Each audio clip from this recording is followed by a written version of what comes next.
If you walk into a courtroom where a person is on trial for their life, you are not watching pure objective justice simply manifesting itself out of thin air. You're actually, well, you're watching a game. Which I know sounds completely absurd at first. Right, it sounds almost offensive. Yeah. But if you really think about it, there is a clearly defined playing field. There are players wearing these highly specific, archaic costumes. The robes, the wigs in some countries. Exactly. And there are strict, almost unbreakable rules about when you can speak, what you can say. You've got opposing sides fiercely trying to outmaneuver one another to win. Yeah, and sitting above it all is a referee in a black robe, essentially blowing the metaphorical whistle when someone steps out of bounds. That is the radical, really world-tilting premise that we are unpacking today.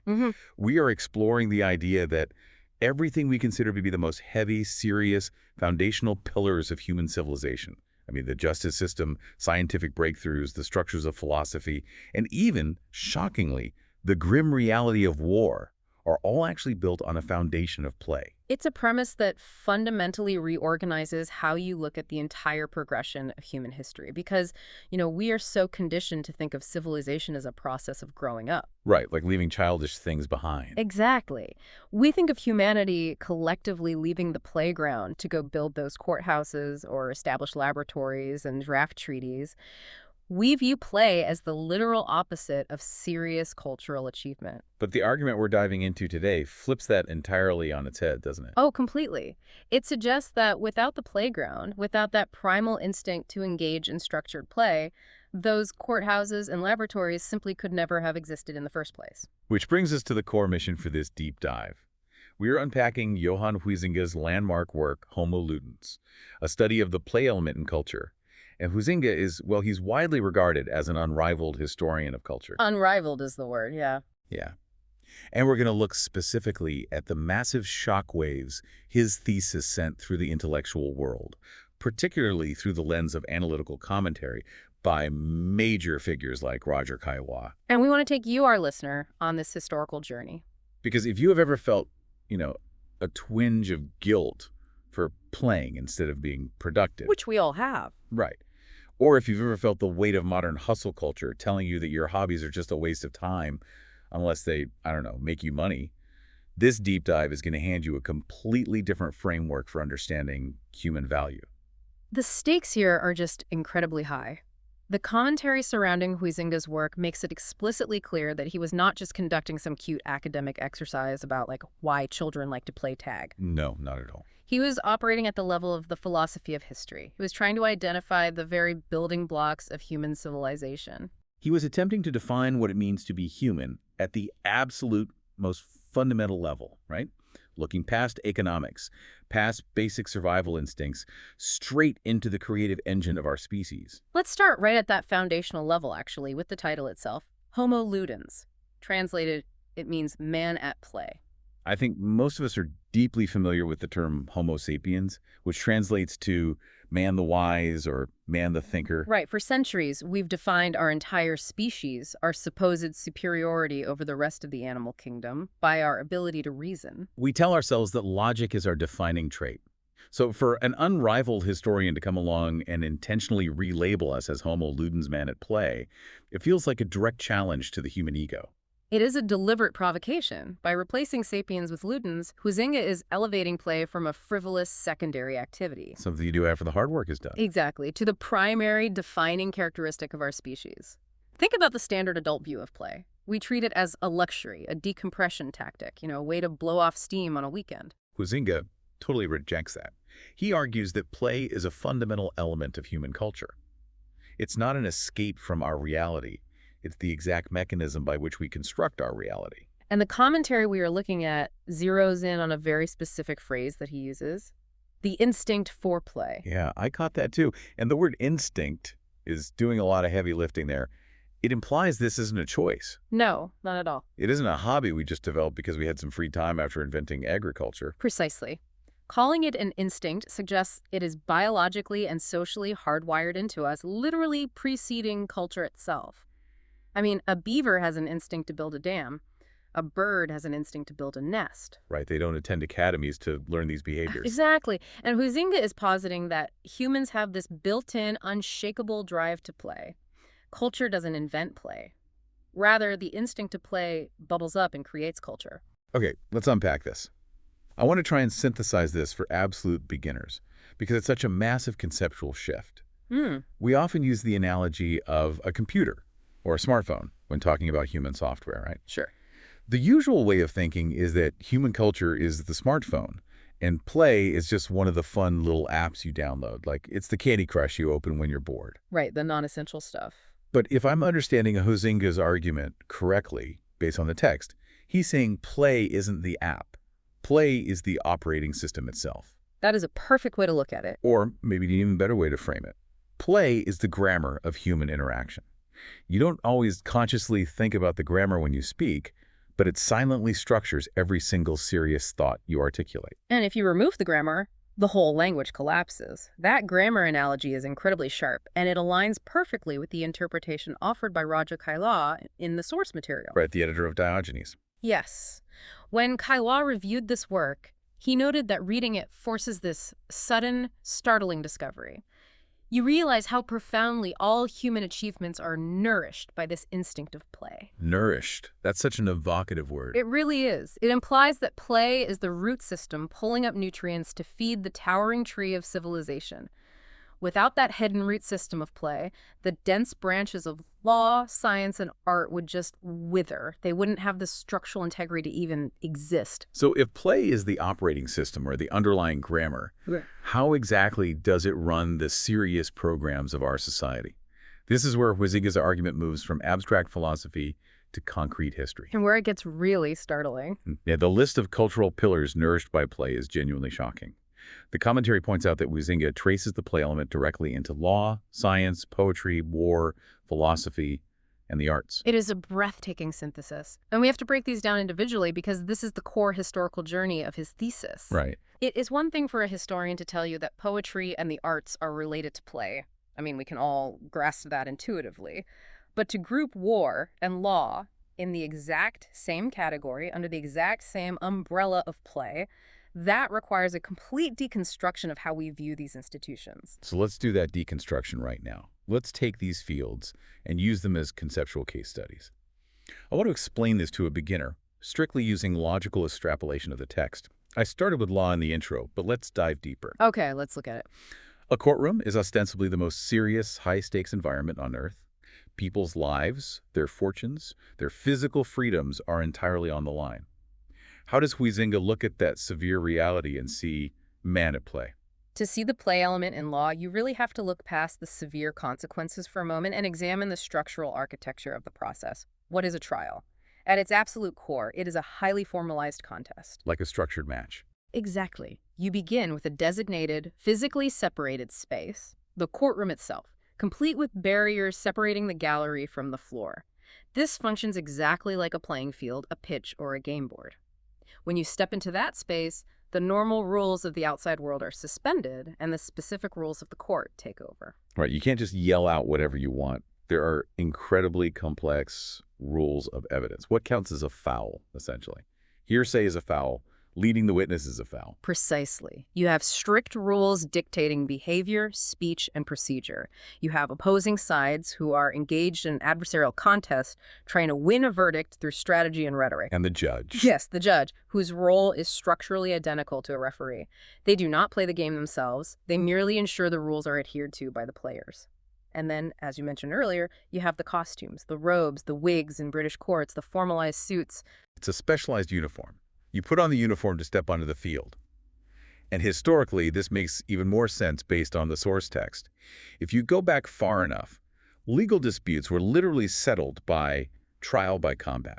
Which was undeniably a contest. It was a physical contest. Two champions fighting in a ring to determine who was right.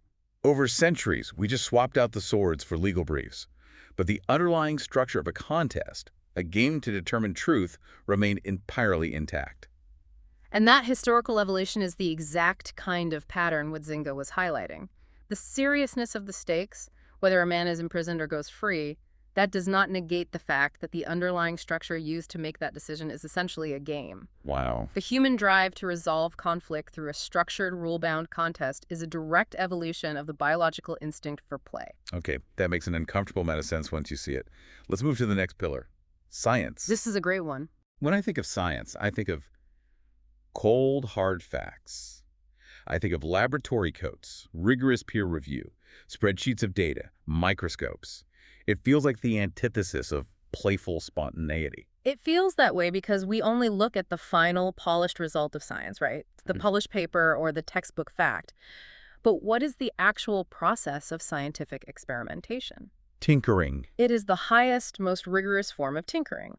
The instinct of play involves testing boundaries, asking what if, and exploring the unknown simply to see what happens. Yeah, I see where you're going with this. When a child builds a tower of wooden blocks just to see exactly how high it can go before gravity pulls it down, they're playing. When a particle physicist collides protons in a supercollider to see what fundamental forces are revealed in the wreckage, the underlying psychological mechanism is identical. It's just structured exploration. Yes, the laboratory is another bounded play space. You set up a controlled environment, you establish a hypothesis, which is essentially inventing a new rule to test, and you run the simulation. And science requires immense imagination. A willingness to engage with the unknown and a huge tolerance for failure. In a game, you lose and try again. In science, your hypothesis fails, and you run the experiment again. Both are driven by the play element's demand for iterative discovery. I can totally see that. The joy of discovery is essentially the joy of winning a game against the mysteries of the universe. Beautifully put. But now, here's where it gets really interesting, and I have to push back, because this is where the thesis gets truly controversial. War. The list of achievements nourished by play explicitly includes war. And I have to be honest, framing war as a form of play feels profoundly wrong. It feels like it trivializes immense human suffering. It's a very visceral reaction to have. War is destruction. It is the violent breakdown of civilized norms. Millions of innocent people die. Yeah. How can anyone, even an unrivaled historian, look at the devastation of a battlefield and say, this is nourished by the instinct of play? That is the most difficult and jarring aspect of Huizinga's thesis, and your reaction is exactly why it requires such careful, sober analysis. It is crucial to separate the horrific lived experience of the victims of war from the structural origins of the institution of war itself. Okay, so he's looking at the architecture of it. Exactly. Huizinga is not saying war is fun or that suffering is a game. He is analyzing the historical structure of organized conflict. So what is the play element in a structure that exists to kill people? Historically, war has rarely been just mindless, chaotic violence like a random riot. It is profoundly, deeply structured by rules. Think about the concept of a formal declaration of war. Why do nations do that? To make it official, I guess. It acts as the starting whistle of a match. It signals the transition from normal time into a designated period of conflict. Think about the rules of engagement, the Geneva Conventions, the historical treatment of prisoners of war, or the ancient concepts of a fair fight, a duel, or a truce. You're right. I mean, we literally have war crimes, which implies that there is a right way and a wrong way to kill your enemy. As grim as that is, yes. There are rules you aren't supposed to break, even when you are trying to destroy the other side. Precisely. If war were purely about survival or economic destruction, there would be zero rules. You'd just do whatever it takes. But there are rules. War involves profound strategy, maneuvering opposing forces on a geographic board. We use the language of games constantly when discussing it. Constantly. Tactics, outflanking, outmaneuvering, grand strategy. The terrifying reality is that the drive to test one group's collective strength, strategy, and willpower against another in a defined contest is deeply, instinctually embedded in the human psyche. Like a massive, horrific, flesh-and-blood game of chess. Yes. Acknowledging the play element in war does not excuse the atrocities of war. Rather, it explains the deep, almost gravitational pull that the structure of conflict has on human societies. It explains why leaders are so often drawn to it, treating maps like game boards. It's a grim, darkened reflection of the play instinct. It shows that play isn't always innocent. Sometimes it is deadly serious. That is incredibly sobering. It forces you to look at human history without the romantic filter. But it does make logical sense within the framework. Let's look at the remaining pillars, which, frankly, feel much more intuitive after discussing law and war. All right, poetry, philosophy, and the arts. Yeah, these are more intuitive because they are traditionally linked to the concept of play. Right. I mean, poetry is quite literally playing with language. Yes, a poet sets up arbitrary rules for themselves. Meter, rhyme scheme, syllable counts, and then tries to communicate a profound truth while staying within those self-imposed rules. That is the definition of a game. The arts are the same way. A painter plays with color and perspective. A musician plays with time and sound waves. And philosophy is perhaps the ultimate playground of the human mind. How so? Well, what is a philosophical debate? It is taking an abstract idea, turning it upside down, seeing how it interacts with other ideas, and testing its structural integrity against a sparring partner. The Socratic method is essentially an intellectual jousting match. Right. But what Huizinga does here is crucial based on the text. Yeah. He doesn't just say, oh, philosophy and art are playful. No, he elevates them. He says this playful manipulation of words, colors, and ideas is the very engine that drives cultural advancement forward. Exactly. So if we pull back and look at this entire list, law, science, war, philosophy, art, Yeah. if we accept that all of these massive, serious institutions are actually nourished by the underlying grammar of play, Yeah. how does that change our understanding of human motivation? It's a total paradigm shift. It seems like it completely strips away the self-importance and the grandiosity we usually attach to human achievement. It forces a profound humility upon us, absolutely. But at the same time, it also offers a deep sense of wonder.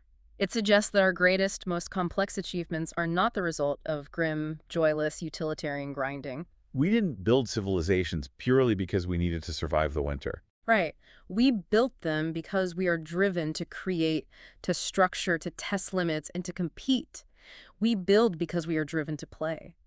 It frames human history not as a desperate struggle for survival, but as a vast, unfolding, creative endeavor. And it's that exact framing that leads us to the critical reception of this book. Recognizing this hidden connection didn't just change how someone might view an individual courtroom or a science lab. It revolutionized an entire academic discipline. It really did. We need to talk about the philosophy of history and how Huizinga's work was received by the intellectual heavyweights of his time. The reception was monumental. The commentary we have features a very strong assessment from Roger Kiowa.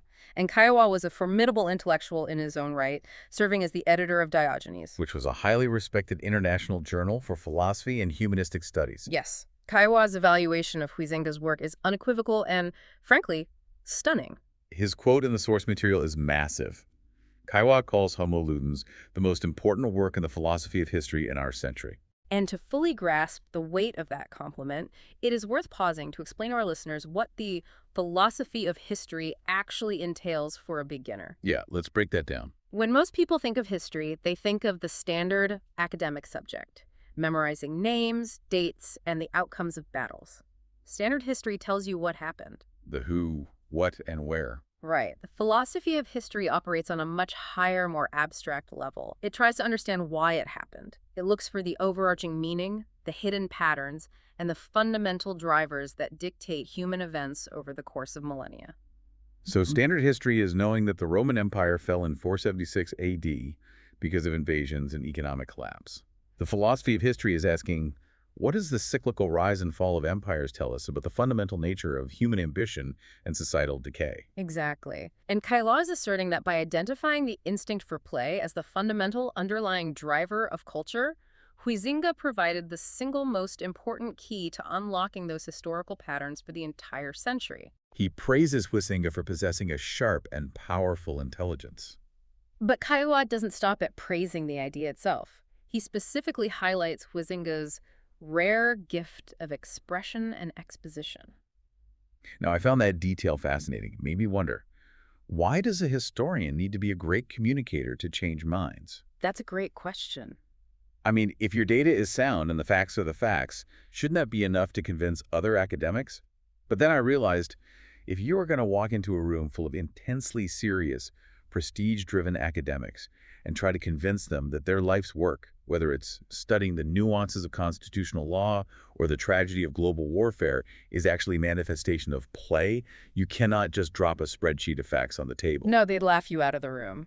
Or get furious. Exactly, you're going to offend them. You need an incredibly persuasive, eloquently structured argument to slip past their defenses. You absolutely need that rare gift of expression. You hit the nail on the head. Huizinga was fighting against centuries of deeply entrenched assumptions about human dignity, rationality, and seriousness.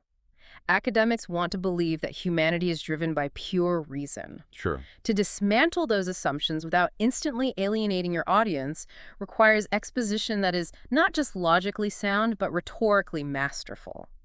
Kaiwa recognizes that the brilliance of Homo Ludens isn't just in the raw idea, but in how Huizinga meticulously assembles and interprets the varied elements of culture to make his case undeniable. He guides the reader to the conclusion so gracefully that they can't help but agree. Precisely. Now, I have to play devil's advocate and push back on this praise for a second, calling it the most important work in the philosophy of history in our century.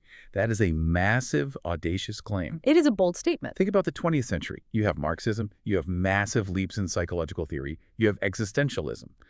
Why did this specific idea that play is the root of culture resonate so heavily and beat out other historical theories in the minds of intellectuals like Kaiwa? It resonated so deeply because it provided a unified, holistic theory of human behavior that countered the prevailing, often sterile theories of the time. Sterile in what way? Well, for a large part of modern history, intellectuals tried to explain human events through the lens of pure economic determinism, the idea that everything we do is just a fight over resources. Right. Or they explained it through cold, calculating rationalism.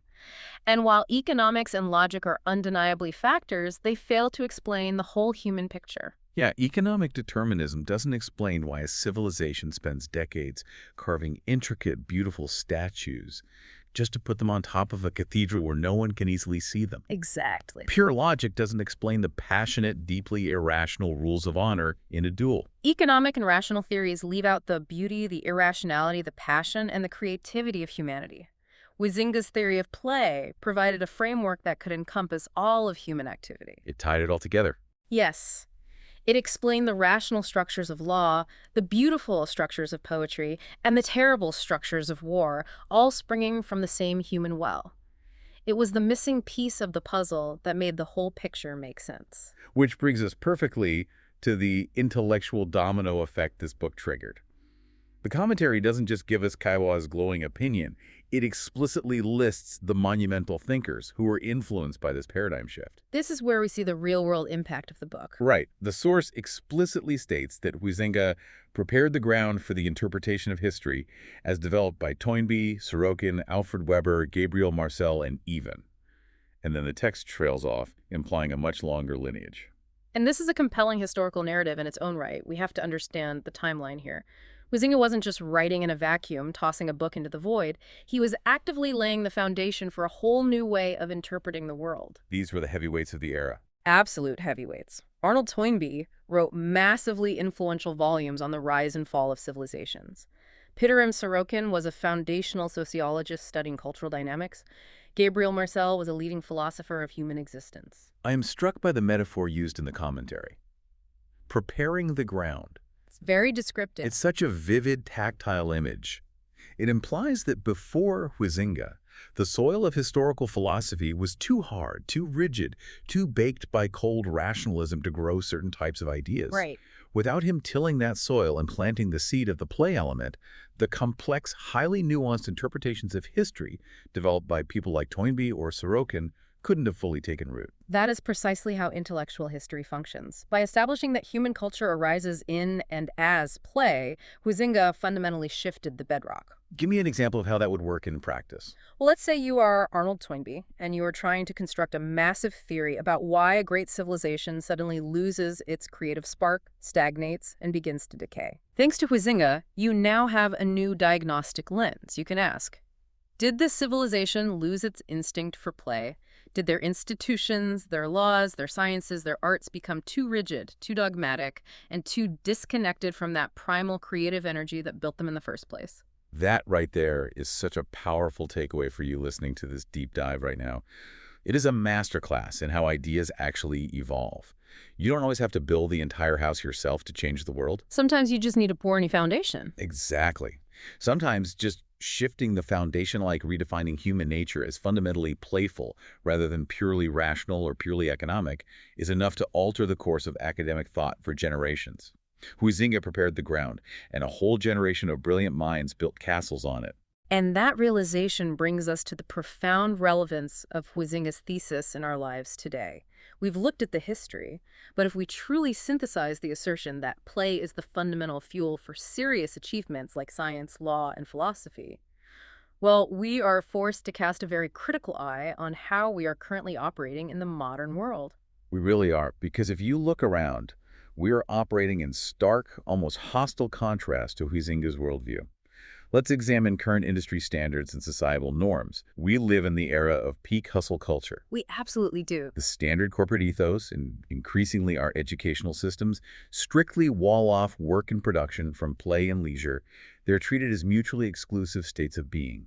The prevailing attitude is that if you are playing, you aren't working. Right. Play is seen as a waste of time. If a team of engineers is laughing and experimenting without a clear immediate return on investment, management views it as a waste of company time. And if we apply the logic of Huizinga's findings to that modern standard, the conclusion is genuinely alarming.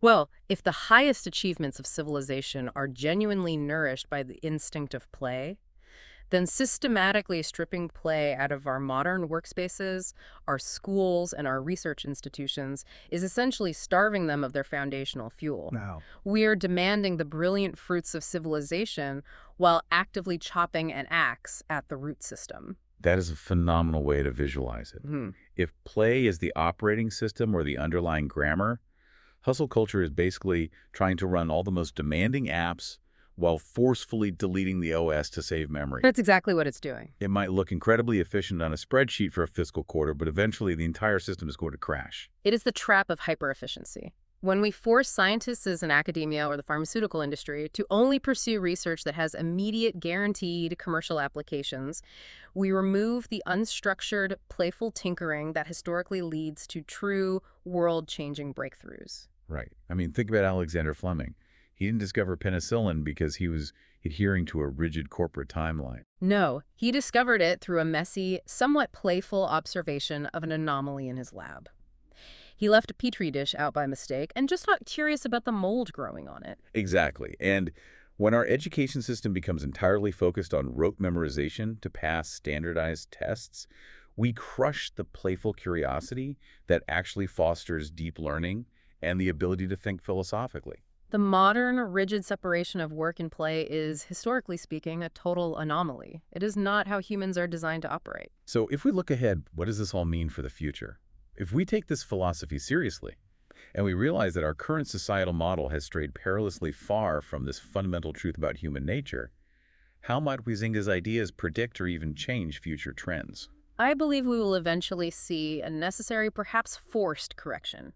As industries realize that burning out their workforce and stifling creativity leads to stagnation, we might see a radical shift in how institutions are structurally designed. A move back to play. Yes, we will see the intentional reintegration of the play element, not as an afterthought, but as a core strategy. You know, I can actually envision that happening.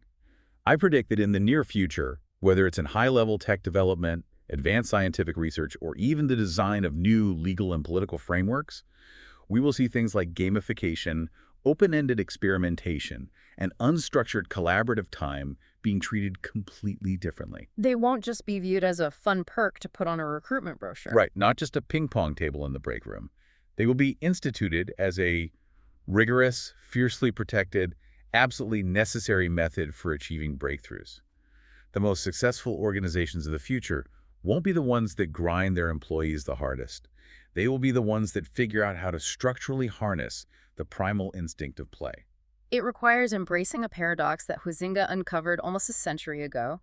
To achieve the highest, most enduring levels of serious production, you must cultivate the conditions for unstructured play. It's a beautiful paradox. It is a historical truth that we have forgotten, and one that we are desperately in need of remembering today if we want to continue advancing. I couldn't agree more. As we bring this deep dive to a close, let's take a moment to synthesize the incredible journey we've been on. We started with a simple, provocative translation, man at play.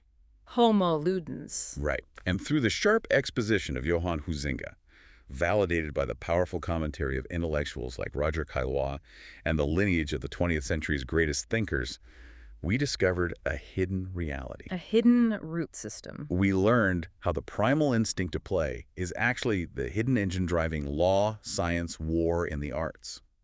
Huizinga successfully took play off the children's playground and placed it at the very epicenter of the philosophy of history. And the most vital takeaway from all of this is that the instinct for play isn't just an abstract concept trapped in a history book. It is a biological and cultural drive that is active inside you right now. Inside everyone listening. Yes. It is the underlying current that makes you curious about the world, the drive that makes you want to solve a difficult puzzle, the impulse that makes you want to test your limits against a challenge. It is, according to this paradigm, the most fundamentally human thing about you. So I want to leave you with a final thought to mull over as you transition back into your day. If the absolute greatest achievements in human history, from the complex laws that govern our societies to the bleeding-edge science that propels us forward, are deeply and undeniably nourished by the instinct of play, what serious, seemingly unsolvable problem in your own life might you finally crack if you stop trying to ruthlessly work your way through it and just allowed yourself to play with it instead?